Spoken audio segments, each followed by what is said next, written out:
Hello guys, this is Muhammad Rafiq with you. ഈ വീഡിയോയിൽ നമുക്ക് എങ്ങനെ ഡെൽ ലാപ്ടോപ്പിൽ ബൂട്ട് ഡിവൈസ് നോട്ട് ഫൗണ്ട് എന്ന എറർ ഫിക്സ് ചെയ്യുന്നത് എന്ന് നോക്കാം. ഇവിടെ ഞാൻ ഈ ലാപ്ടോപ്പിൽ ആ എറർ കാണിക്കുന്നുണ്ട്. ജസ്റ്റ് ഒന്ന് സ്റ്റാർട്ട് ചെയ്ത് നോക്കാം.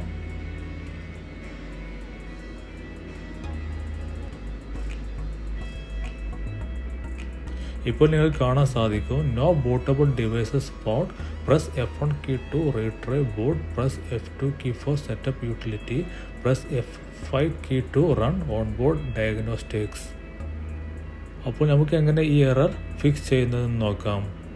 അതിനുവേണ്ടി ലാപ്ടോപ്പ് ഷട്ട് ഡൗൺ ചെയ്യുക, എന്നിട്ട് വീണ്ടും ഓൺ ചെയ്യുക. ഇപ്പോൾ F12 എന്ന ബട്ടൺ കണ്ടിന്യൂസ് ആയി പ്രസ് ചെയ്യുക. ഇപ്പോൾ സിസ്റ്റം സ്റ്റാർട്ടായിക്കൊണ്ടിരിക്കുന്നു. അതിനുശേഷം ഈ വിൻഡോ കാണാവുന്നതാണ്. ഇവിടെ ചേഞ്ച് ബൂട്ട് മോഡ് സെറ്റിംഗ്സ് എന്നതിൽ സെലക്ട് ചെയ്ത് ക്ലിക്ക് ചെയ്യുക. ഇവിടെ UEFI ബൂട്ട് മോഡ് എന്ന് സെലക്ട് ചെയ്ത് എൻ്റർ ചെയ്യുക. ഇവിടെ യെസ് സെലക്ട് ചെയ്ത് എൻ്റർ ചെയ്യുക. അപ്ലൈ ദ ചേഞ്ചസ് സെലക്ട് ചെയ്യുക. ഇപ്പോൾ സിസ്റ്റം റീസ്റ്റാർട്ട് ആവുന്നതാണ്. നമുക്ക് നോക്കാം ആ എറർ ഫിക്സ് ആകുന്നുണ്ടോ ഇല്ലേ എന്ന്. ഇപ്പോൾ ആ എറർ കാണിക്കുന്നുണ്ട്. സോ വീണ്ടും സിസ്റ്റം ഒന്ന് ഷട്ട് ഡൗൺ ചെയ്യുക, എന്നിട്ട് വീണ്ടും ഓൺ ചെയ്യുക. ഇപ്പോൾ F2 എന്ന ബട്ടൺ കണ്ടിന്യൂസ് ആയി പ്രസ് ചെയ്യുക.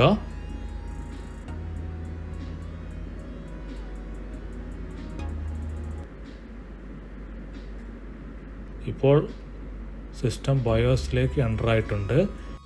ഇവിടെ അണ്ടർ ജനറൽ എന്നതിൽ ബൂട്ട് സീക്വൻസ് എന്നതിൽ ക്ലിക്ക് ചെയ്യുക.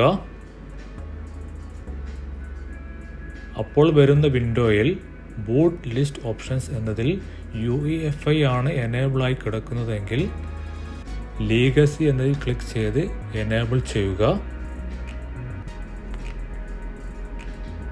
അപ്പോൾ വരുന്ന വിൻഡോയിൽ ബൂട്ട് സീക്വൻസ് എന്നതിൽ ഹാർഡ് ഡിസ്ക് ഫസ്റ്റ് ബൂട്ട് ഡിവൈസായി മാറ്റുക.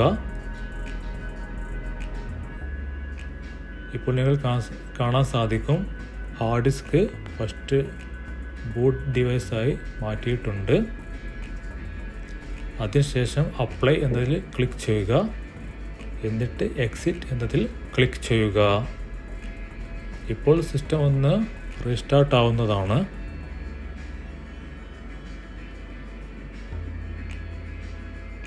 നമുക്ക് നോക്കാം ആ എറർ ഫിക്സ് ആകുന്നുണ്ടോ അല്ലയോ എന്ന്.